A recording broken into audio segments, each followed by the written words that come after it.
What is going on, everyone? Today I'm going to be reviewing Dune Part 2. So I know it's been out for over a week, but I've just been so busy, and so I couldn't really find time to go see it.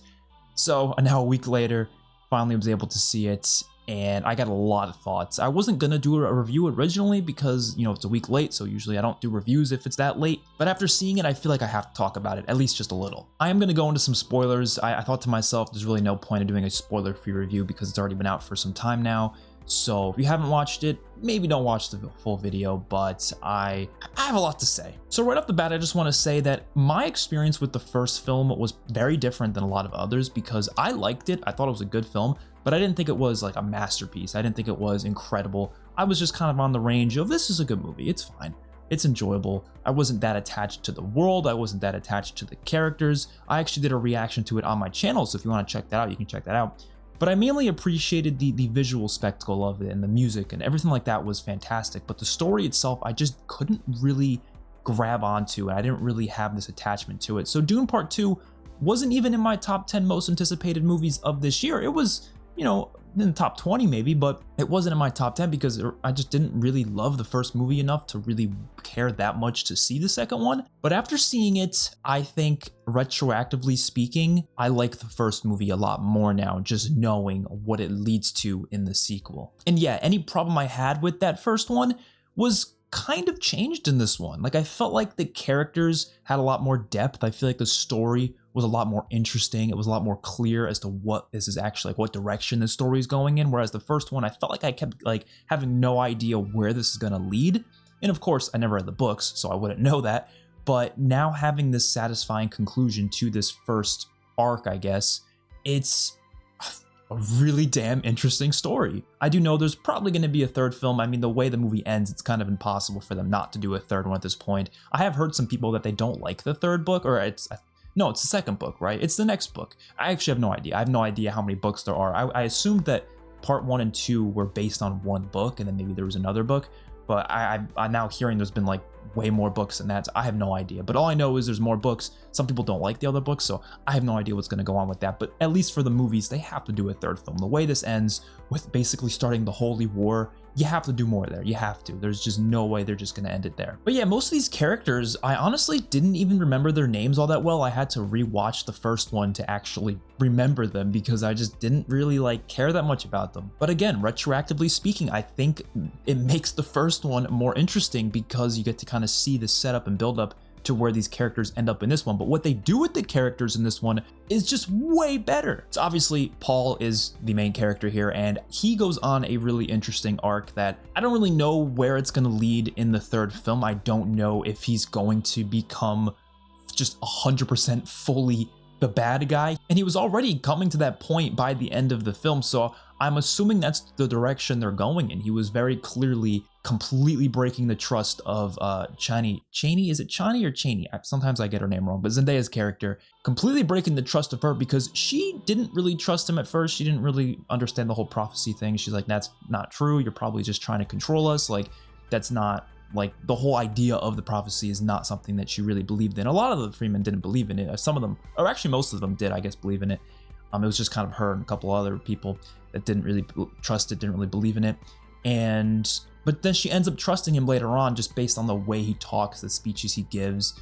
And so she had this trust for him. And then by the end of the film, he completely just breaks that trust and kind of shows himself as probably going to be a, you know, dictator type of a ruler. And I don't know if that's exactly the direction they're going in, but obviously by the way he was speaking at the end there, that's kind of, yeah, it kind of seems that way, which I think was a really interesting subversion. I mean, obviously if you read the books, you would have probably seen that coming because I'm sure it's in the books.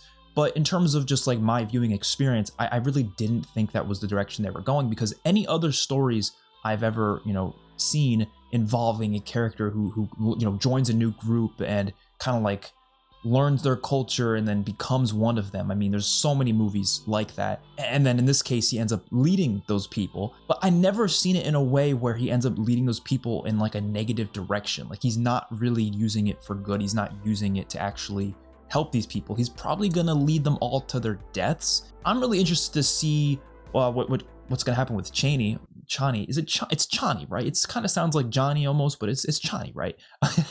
I'm really interested to see where her character goes, because obviously they end her character by just riding off on an earthworm, just leaving, because she was not going to be part of that. And I was honestly kind of surprised she was the only one who left. I guess everyone else was probably, if anyone else did have a problem with the way he was going to be leaving, it was probably more so in terms of like just being scared of going against it, because they don't want to be the only person out. But she is definitely courageous enough to just say, no, I'm not going to be part of that.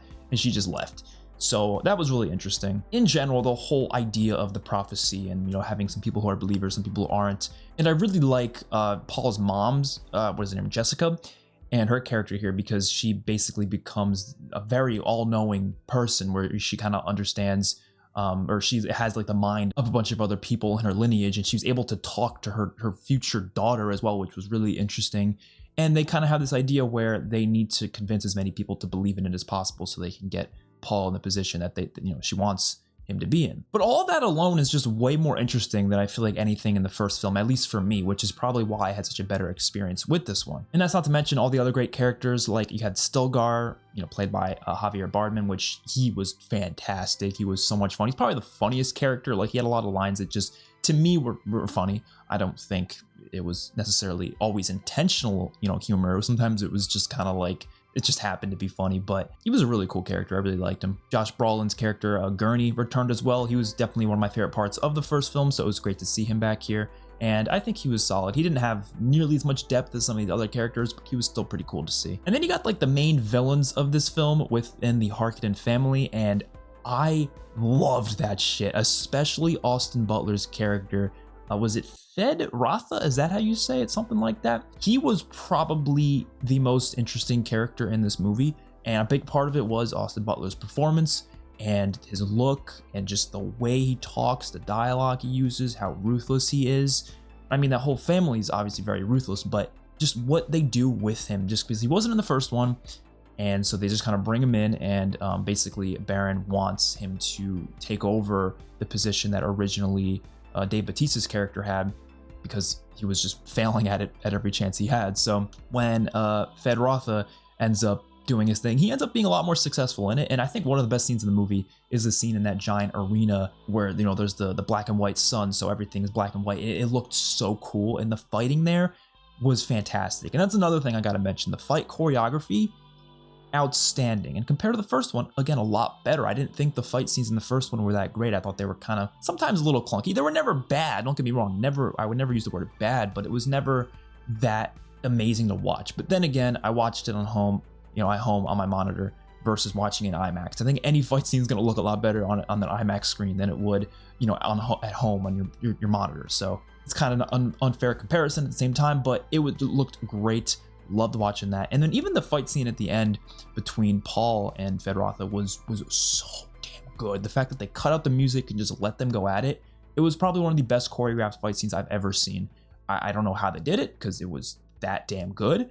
I'm assuming it was a lot of stuntmen, because I mean, unless Timothée Chalamet and Austin Butler got the moves, I don't know, but damn, that shit was cool. The Fremen as a whole, the whole group, I felt like just had a lot more humanity to them. They were a lot more personal. You understood them more here as well. And I feel like I didn't get that in the first one. I mean, obviously they weren't that present in the first one until the end, but I think there was just so much more to them here. And just seeing them, just, what they do, like riding the earthworms, for example, stuff like that was just so cool to watch. And if it didn't look as amazing as it did, it obviously wouldn't be as amazing. But because of how fantastic the visuals are in this film, of course it's going to look amazing. But again, that's one of those things where seeing in IMAX, I mean, it definitely is going to change your experience, but I can't lie. I think it's one of the best movies I've ever seen in terms of visuals. Like, everything looked fantastic. Everything looked so just immersive, and just it felt like it was a real place. I never once questioned whether it was a real place or not. I'm sure they did use a lot of, what was it, the volume. I'm sure they used that. I have no idea if they did or not, but I'm sure they did. I'm sure they used a lot of CGI. I'm sure they did a lot of that, but it never feels that way. Like, not for a second. You always just feel like, oh, they're just filming on a sand planet. But obviously that's not the case, but that's what it looks like. I mean, I guess you could probably just film in the deserts, and I'm sure deserts don't look that different to that. But then again, I don't know, because When you have giant ass sandworms, again, that looks real somehow. It doesn't make any sense how it actually does look real, but it does. It does. Everything looks so real, and not for a second do you question that. There's a lot of amazing establishing shots that just kind of give you a good layout of what's actually happening, what the area looks like. You're never like too close up on the characters. They always give it some breathing room, and it just allows you to see the entire landscape, see the horizon. Like, you see everything, and there's so many amazing shots because of that. Too many movies nowadays, I feel like they get too close to the characters. They're like in their face half the time, and you're not able to enjoy the scenery. And I think when you kind of just take it back a little bit, you get to see more. And I think Denis Villeneuve, am I saying his name right? The director, he does a great job with that. I mean, a lot of his movies have had a lot of establishing shots like that, just give you the whole layout of what you're looking at. You know, Blade Runner is a good example, Blade Runner 2049, as well as Arrival. But like, I think he just does such a good job in this one with that. The world building is huge here, enough to the point where I'm genuinely interested in this universe now. Like I said, I was not really that interested in it after part 1, but I feel like now I am all on board. And again, it made me more interested in part 1. I think the actual stories that were going on there, just the payoff and seeing everything that happens in this one, it changes it completely. And I have to mention the sound design. And again, I think it being an IMAX helps, but holy shit, like some of those like scenes, like especially like, or just an example, when the Fremen were attacking one of the, I don't know what you would call them, but one of the giant machinery things, and they had one of their ships up there and they were shooting down at some of the Fremen, and the sound of those shots was like, what the fuck, man, it sounds incredible. I think this is some of the best sound design I've heard in a film. And then going a bit further, talking about the soundtrack by Hans Zimmer, probably one of the best soundtracks I've ever heard in my entire life, which, yeah, that's hard to say otherwise, man, because that's how good the music is. I mean, that was something in part 1 I definitely mentioned a lot in my reaction. Like, above all else, the music's incredible. Like, that's not changeable, but in this one it's even better somehow. Honestly, one of the biggest moments of the film was likely the twist that Paul's mom, Jessica, is actually the daughter of Baron Harkonnen, which I thought was huge, and I had this big gasp in the theaters when it happened. Not a single person around me made even a single noise. I don't know, maybe they just already knew it, or they just didn't care, I don't know. But it was a very casual reveal, which I thought was a really interesting way to reveal it, because in a lot of senses, that was like a, I'm your father type moment, in a sense. And I know Star Wars was taking a lot of inspiration from Dune, because Dune, the books came out before Star Wars, so I wouldn't be surprised if the whole Luke, I'm your father thing, like that, maybe even they took inspiration from this concept here, assuming the books has the same twist.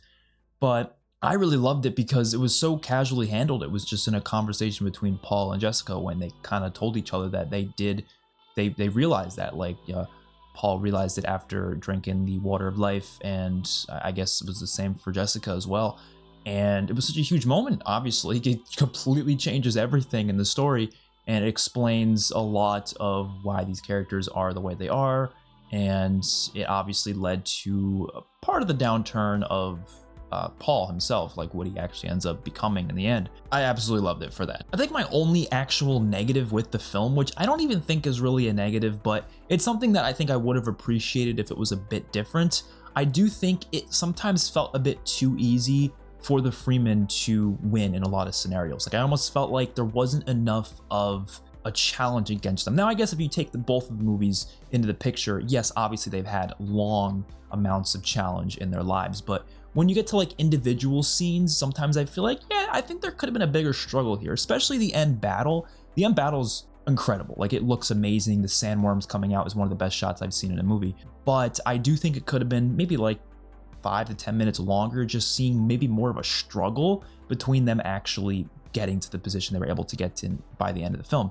And maybe it would have been more satisfying if that was the case, because part of me was like, it was a bit too quick. It was a bit too fast for Paul to just get in there. And I guess that was kind of the point, is to show how strong they are and how, good of fighters they are. But I feel like I wanted the villains to be a little bit stronger as well. And I know, again, I'm saying villains, but I mean, Paul technically becomes a villain at the end if we're being serious. But just in terms of, you were rooting for them in general. You were rooting for them in that scenario, obviously. And I don't know. I think it could have been a little longer to maybe seen a little bit more struggle. with the characters, and I think it could have made it a little more satisfying. But they did have balls. They killed off a lot of characters in this one, and that to me is important to establishing stakes. And again, I am now all on board for part 3. I think whenever that does come out, I'm sure it'll be like 5 years from now. No, I don't know, 5 years, maybe like 3 or 4 years. I have no idea. But I will be all on board for it. I will be there day one because, yeah, I'm now very interested in seeing what's going to happen next with this Holy War. And yeah, so for a rating, I think I'm going to give this movie a 9.5 out of 10. It's a very hard rating to give because, like, I don't think it's a perfect 10 out of 10 for me. And it's not that the movie does many things wrong. Like, it only does that one thing I mentioned.